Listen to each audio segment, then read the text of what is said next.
Fighting that is going on in Sudan. What's happening there is more than meets the eye, and it's time for the world to discuss the actual truth of what is going on there. America and Russia are at it again, just as they did 60 years ago during the Cold War, when they fought proxy wars right here in Africa, leading to the death of thousands of innocent Africans. They are at it again in Sudan, fighting a proxy war. Let me explain. Two factions of the Sudanese military are fighting each other. One of them is led by Lieutenant General Mohammed Hamdan, head of the paramilitary group known as Rapid Support Forces. The other faction is led by the Sudanese Army Chief, General Abdel Fattah al-Burhan. So why are they fighting? This is where Russia and USA come into the picture. You see, in the last couple of months, Russia has finalized a deal with Sudan to establish Russia's naval base in Sudan's Red Sea coast.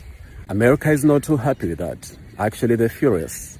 America's ambassador to Sudan, John Godfrey, expressly warned Sudan not to seal that deal with Russia, but they're going ahead and doing just that.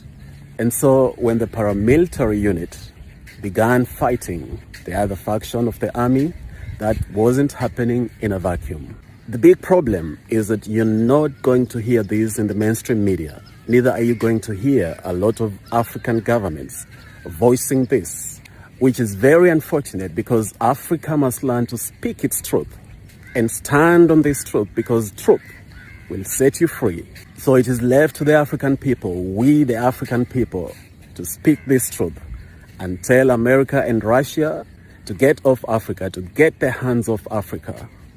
The days of the Cold War, the days of the shenanigans of the Cold War are completely over, and they cannot fight proxy wars in Africa at the expense of innocent African lives. That has to stop. The fighting in Sudan must stop.